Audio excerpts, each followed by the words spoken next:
Hello everyone. In today's video, we're going to learn how to complete the square. Completing the square is a useful method you can use to convert a quadratic equation from standard form to vertex form. So let's look at the steps. The first step is to make sure that your equation is in standard form. After that, what we're going to do is we're going to add the following terms shown below to the equation.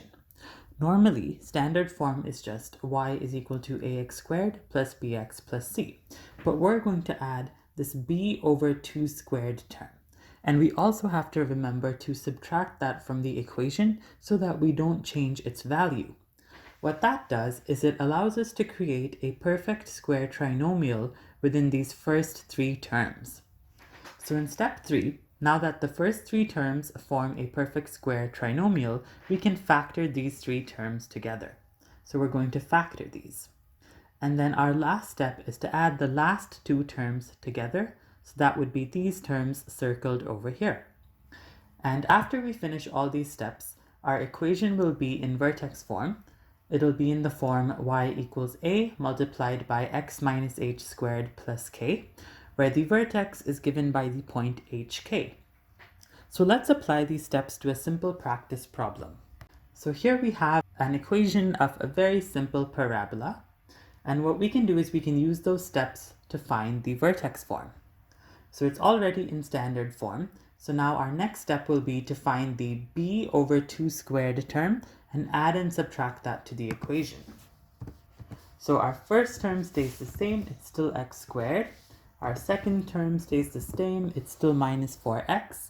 But when we take b over 2 squared, that's going to give us 4 over 2 all squared. And 4 over 2 is just 2, so I'm just going to put a 2 in its place. Now remember, if we're adding this, we also need to subtract this term from the equation so that we're not changing its value. And we can't forget to add our c term back either. So I have to make sure to end off with a minus 2. Now, these first three terms in our equation form a perfect square trinomial, which means that this term here, the first term, is a perfect square, and this third term is a perfect square as well. So when I factor these, I get x minus 2 all squared. And then for our last step, I can simplify these last two terms. So 2 squared is 4, and then minus 4 minus 2 gives me minus 6. So I'll go ahead and put a minus 6 there. And this is the final answer. So this is our same quadratic equation, but now it's in vertex form.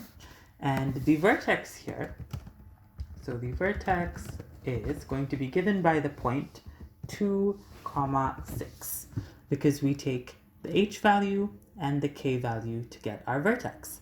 And that's how you can use completing the square to find the vertex form of a parabola. Thank you and good luck with your practice.